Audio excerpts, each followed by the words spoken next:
Once upon a time, there was a sweet little girl. Everyone loved her, most of all her grandmother. So one day she gave her a red velvet hat. The girl always wore the hat, and since then she has been called Little Red Riding Hood. One day her grandmother was ill, so Little Red Riding Hood went to bring her wine and biscuits. That would surely make her feel better. Her mother told her not to go off the path and to be careful. She also had to be polite and say goodbye to grandmother. Little Red Riding Hood promised to do so and went on her way. Grandmother lived deep in the forest, more than half an hour's walk from the village. In the forest, Little Red Riding Hood encountered the wolf. She did not know he was dangerous, so she was not afraid at all.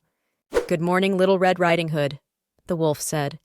"I'm going to bring Grandma wine and biscuits because she is sick," said Little Red Riding Hood. "Where does your grandmother live?" the wolf then asked.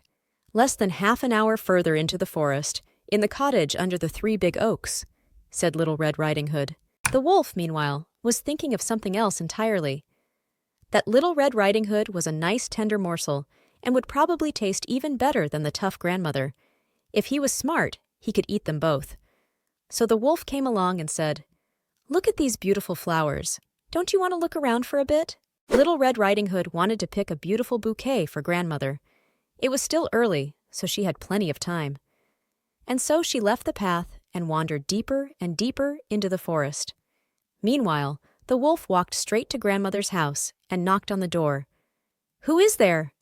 "Little Red Riding Hood with wine and biscuits. Open up." "Come in. I can't get up," said grandmother.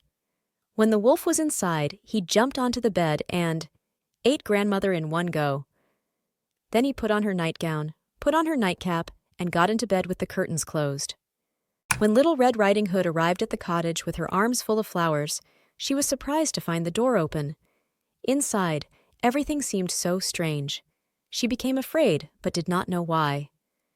"Good morning," Little Red Riding Hood said, but no one answered. Then she opened the curtains. In the bed lay grandmother, but she looked so strange with her sleeping cap over her face. "Oh, grandmother," she said, "what big ears you have!"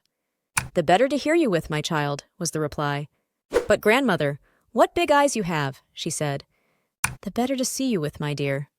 "But grandmother, what large hands you have." "The better to hug you with." "Oh, but grandmother, what a terrible big mouth you have." "The better to eat you with." The wolf jumped out of bed and swallowed up Little Red Riding Hood. With his belly so full, he slept soundly and snored like a king. A hunter came by. He thought, "That old woman is snoring very loudly. I'll go and have a look." He saw the wolf and said, "So here you are, you old sinner. I've been looking for you for so long." He wanted to shoot the wolf with his rifle, but suddenly realized that the wolf might have eaten grandmother. Who knows, he might be able to save her. He cut open the belly of the sleeping wolf with a pair of scissors and immediately saw a red cap. The girl jumped out and cried, "I was so afraid in the wolf's belly. It was so dark there." And after that, the aged grandmother came out alive also, but scarcely able to breathe. Then the hunter filled the wolf's belly with stones. When the wolf woke up, he wanted to run away. But the stones stopped him. He fell to the ground and never woke up again. The hunter, grandmother, and Little Red Riding Hood were happy. The hunter took the wolf's fur home. Grandmother drank the wine, ate all the biscuits, and soon felt a lot better. And Little Red Riding Hood said to herself, "I will never leave the forest path again for as long as I live, and I will always listen to my mother."